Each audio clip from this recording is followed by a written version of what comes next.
From the Alex Trebek stage at Sony Picture Studios, this is Inside Jeopardy!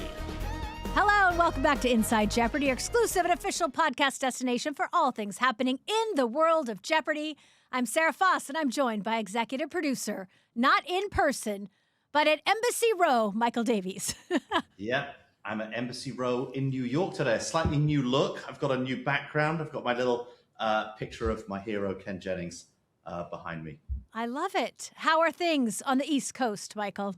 It is warming up. It's going to be, I think, close to 80 degrees today in New York City. Didn't start that way. It's very sort of spring day, but the trees are out in bloom. Everybody's allergies are going crazy. But it's good to be back on the East Coast. But we've got some announcements. We've got a whole bunch of stuff going on, some of which we can announce, right? Some of which we can't announce, but I can just sort of like tease and vaguely reference. But the big announcement is on Pop Culture Jeopardy. The second season of Pop Culture Jeopardy, Sarah Foss, is officially premiering on Netflix on May 11th. Dun, dun, dun. So exciting.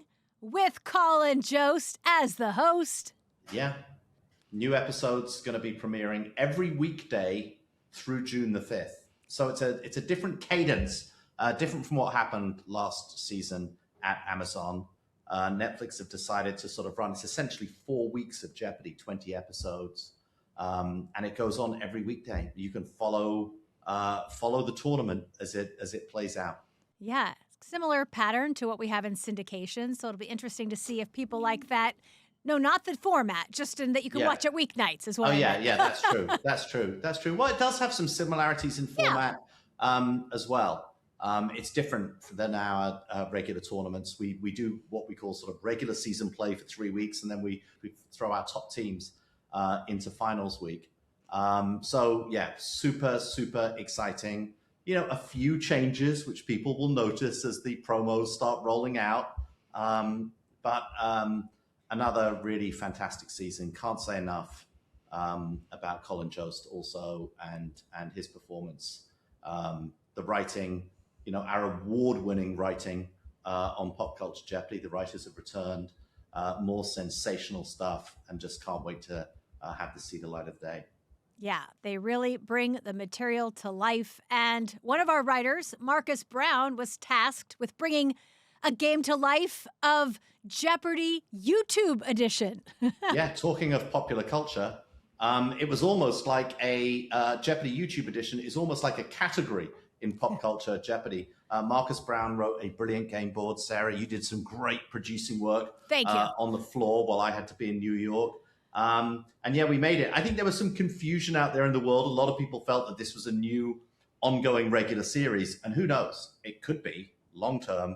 But for now, this was just a sort of a one-off event. You know, we're getting much more serious about what we're doing on YouTube, and our social media team, led by the brilliant Nikki Batelli, as you know, really sort of, I think, came up with this idea with our outside agency.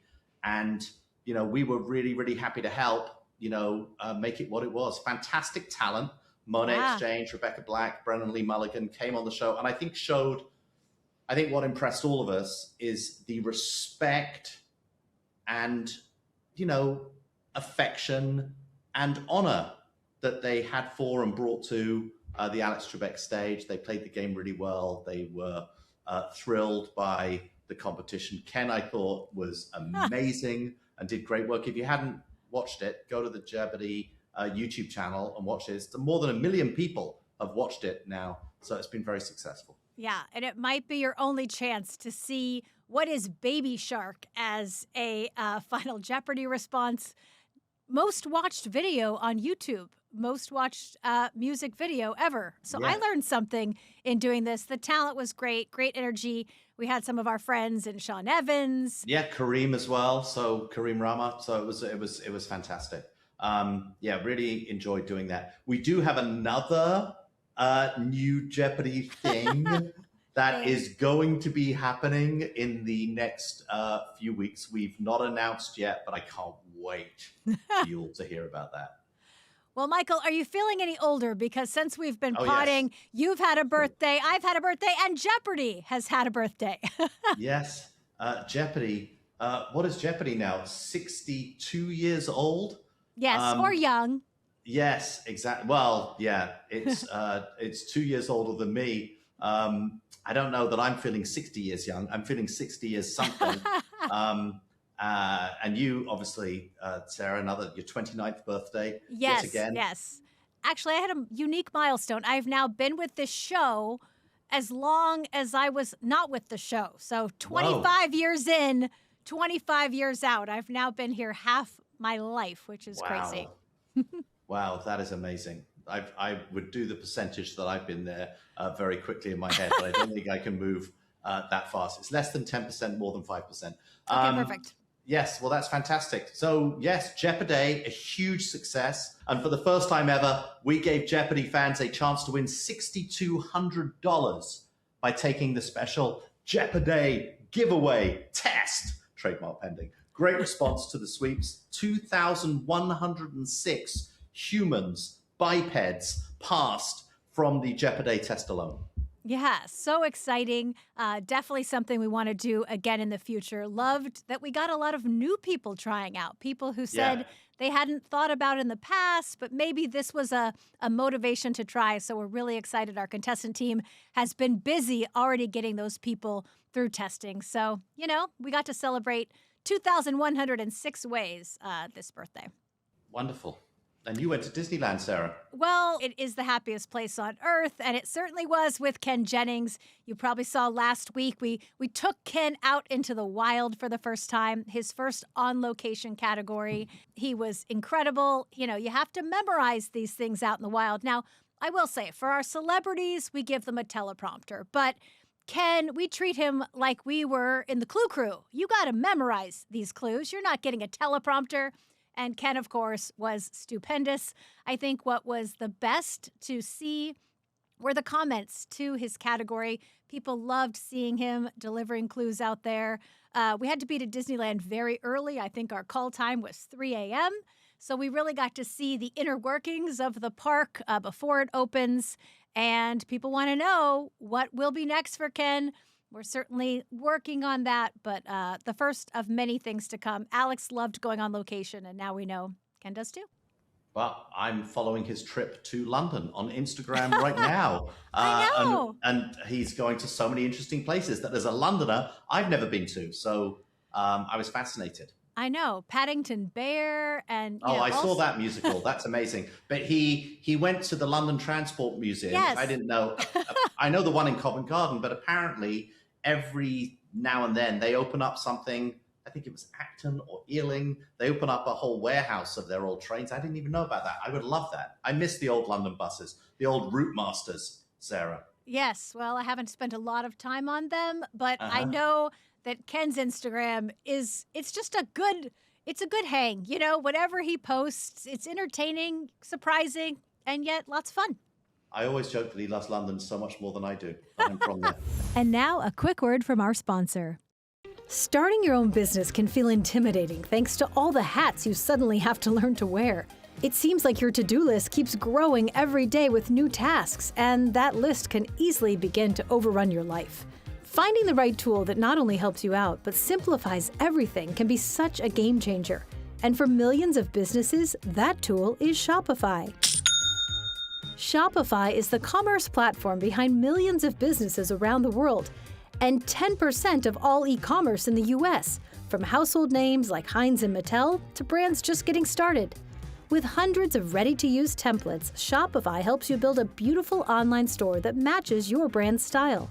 Shopify also allows you to get the word out, like you have a marketing team behind you with easy-to-create email and social media campaigns. Plus, Shopify's always around to share advice with their award-winning 24/7 customer support. You can tackle all those important tasks in one place, from inventory to payments to analytics and more. No need to save multiple websites or try to figure out what platform is hosting the tool that you need. Everything is all in one place, making your life easier and your business operations smoother. Start your business today with the industry's best business partner, Shopify, and start hearing Sign up for your $1 per month trial at shopify.com/Jeopardy. Go to shopify.com/Jeopardy. That's shopify.com/Jeopardy. And now back to Inside Jeopardy. Celebrity Jeopardy, also in full swing, another Ken Jennings hosted project. We've already witnessed 3 great quarterfinal games. Quarterfinal 1, that was Rachel Dratch, Mark Duplass, Katie Nolan, great friend of the pod. Quarterfinal 2, Macaulay Culkin, Stephen Weber, Jackie Tone, who reminds us every time she sees us that she took down Neil deGrasse Tyson.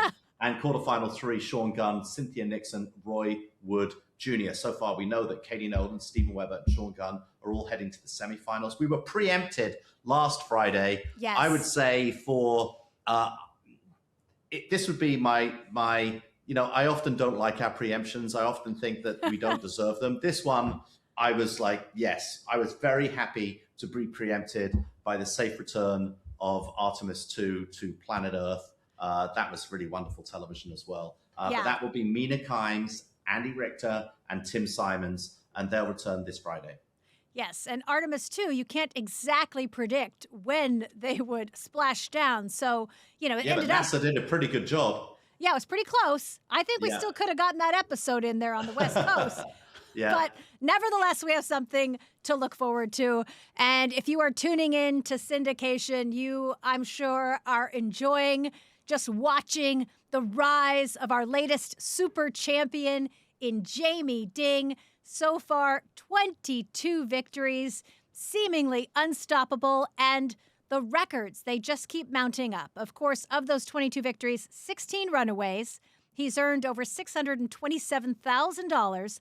He's on the leaderboard of legends in 6th place for consecutive games won and 6th for highest earnings in regular season. All-time stats. We're not talking season high stats. He has 45 correct responses. That was back in Game 3. The only other player to ever do that, you may have heard of him, Ken Jennings, back in 2004. And then he also has our highest Coriat ever, even higher than Ken, 42,400. He's got season-high stats of a high final score. That was Game 15.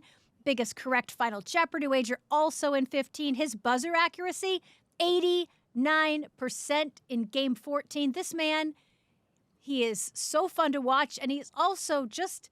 People are loving Jamie Ding. Yeah, I'm hearing from so many people. Mina Kimes just called me last week to fangirl about Jamie Ding.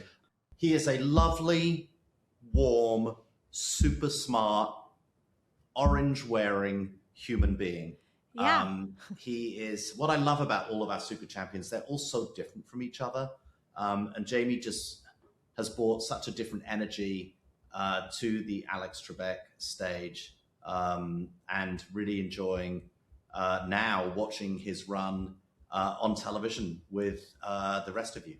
Yeah, I don't know if you saw, they posted last week a picture from the National Geography Bee 20 years ago with Alex Trebek on the stage, and there's a young Jamie Ding. Wow. So that was really fun to see. And I remember him telling the story on the show how he only knew Alex with a mustache. So he went to that Geography Bee, and everyone was really excited about this guy on stage. And he was like, that must be Alex Trebek without the mustache. And then he talked about how, 20 years ago, Ken Jennings had been a moderator, a judge for his Quiz Bowl tournament. So he's got all these Jeopardy connections. Yeah. I'm sure he didn't think would come full circle in this way, but really couldn't happen to a lovelier human. And just seeing him there, but also having his parents in the audience. Oh, we've met his whole family. They're also lovely. Yeah. His sister is funny as well. Yeah, Jesse's got humor, and she is his manager. In fact, one of the episodes last week when he went up against Dominic's, he had talked about how, they have that General So's chicken Instagram account and how they had gone to Nobu the night before, and his sister's really, hooking him up so he can judge different things. And then he almost lost the next day. So I saw someone on Reddit was like, get in the game. This is like going to the club the night before the Super Bowl. Come on, no more Nobu, Jamie. So fun thing to watch. Another one of our Jeopardy greats had a busy weekend last weekend in Paulo Pasco, but he was unable to win the American Crossword Puzzle Tournament this year. He had won it last year and the year before, but in the 48th, it went to another friend of the show, Eric Agard. Oh, wow. Yeah. Another great former Jeopardy contestant, a brilliant crossword maker and writer. Yeah, so Cryptologist. Yeah, wonderful stuff. Yeah, so Paolo, maybe he's studying up because we know he did win the TOC. We hope he's coming back for Masters if that happens. So, he may not have had as much time to work on the crosswords, but he did come in fourth. So he's doing just fine. Wonderful. Okay, and in other exciting news, Sarah, you're getting ready to lead the Jeopardy team on a trip. Tell us about it. Well, that is right. We are picking up the baton where Alex left it with a USO tour. Alex did 22 tours in his lifetime. It was something so important to him. The show went with him on a few of those. And one of the first tours the show ever did with Alex was to South Korea. We are returning to South Korea. We are so excited. We're going to visit 4 different bases. Of course, Ken will be with us. And Ken has such a unique connection to South Korea. For those of you who don't know, as a 10-year-old, he was living there. He actually lived there for over a decade. And he would come home from the bus as a 4th grader. He would turn on the television. The only channel they got was the Armed Forces Network, and Jeopardy would come on after school. That's where the love of the show began. So pretty cool to now be bringing him back to South Korea as our host. We're going to be looking for contestants there. We're going to be playing our interactive game. We're bringing our Jeopardy booth. We're going to be hosting a podcast that will be not as complete because you won't be there, Michael, but we're going to have a lot of great adventures in South Korea, and we'll talk about them on next month's podcast. Yeah, I'm really proud of you, Sarah. I'm proud of everyone at Jeopardy, returning Jeopardy to its USO touring. I think it's absolutely fantastic. I can't say enough about it. Excellent work.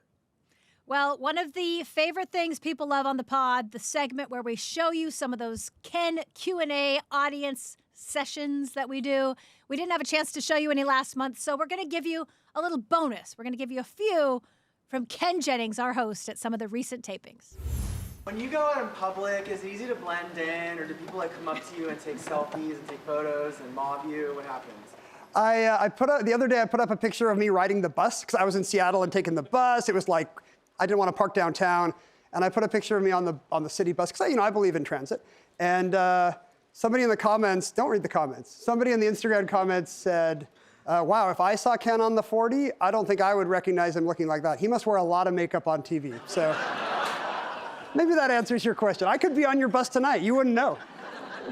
This question has been haunting me for 20 years. Did you really not know the answers to the last Final Jeopardy question on your last, the 74th episode on your... For 20 years, this gentleman has been thinking I took a dive. You don't sleep, is that right, sir? You can barely eat. You're like H&R Block. He must have known. Have you ever willingly quit a job where you were making $70,000 an hour?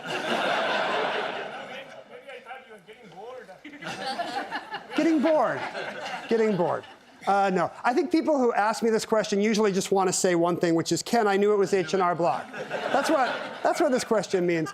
But did he? We don't know. We weren't watching TV with this gentleman. Maybe he was also like, I don't know this one either. As it turned out, it was a clue about H&R Block, the tax prep company. I had always done my own taxes. No, I think I could have thought about that one all day, and I would not have figured out that was H&R Block. That's kind of how these long runs go. They always seem inevitable until a few things happen, and then suddenly they're not so inevitable anymore. And you guys are here for a Super Champ, so we'll see what happens today. Do you feel like you've embodied this role now, that you've done this for a while? I do feel more comfortable now. At first, it was very scary. It was not a good time. We all still missed Alex. It was like a rough transition. But I always kind of had a good time doing it on some level. You asked about me as a kid. I actually did like playing game show host as a child, which is not normal. We can all agree. That's not a normal thing for a kid to do. But I would make my parents sit down, and I would draw a Family Feud board and do the sounds and write in the answers. Obsession is destiny. It's super early to be thinking about this, but have you identified any potential successors?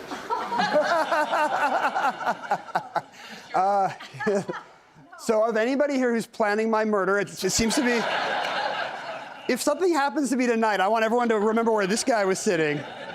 No, that's a great question. People would often ask Alex, and he was always very diplomatic. And sometimes he would just say whatever he was thinking about. Like if the Kings had just won, he'd be like, oh, I like the woman who calls the game for the hockey teams, you know. So I guess I should just follow the Alex path and just say random people every time I get asked.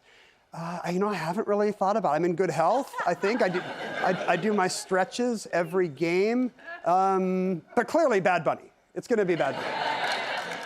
Anybody? Yeah, Bad Bunny, not a bad idea. Yep. But yeah, there's no imminent threat. There's no imminent threat to Ken Jennings as host of Jeopardy. There's no midterm threat either.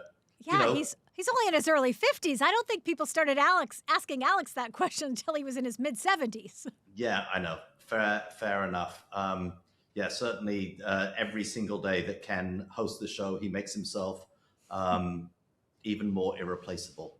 He's pretty wonderful at the job, Sarah. Well, that's it for today's episode. I'd love to announce something else. I've teased it very hard, but we can't announce it yet. But next time we're back, I'm sure we're going to be talking about that. And we'll be talking about that. We'll be sharing highlights from our/your USO tour. And in the meantime, be sure to tune in today as Jamie Ding goes for win number 23 on Jordan's Numbers. Don't miss it. Hey, thanks for watching. Click on the subscribe button and don't miss a moment.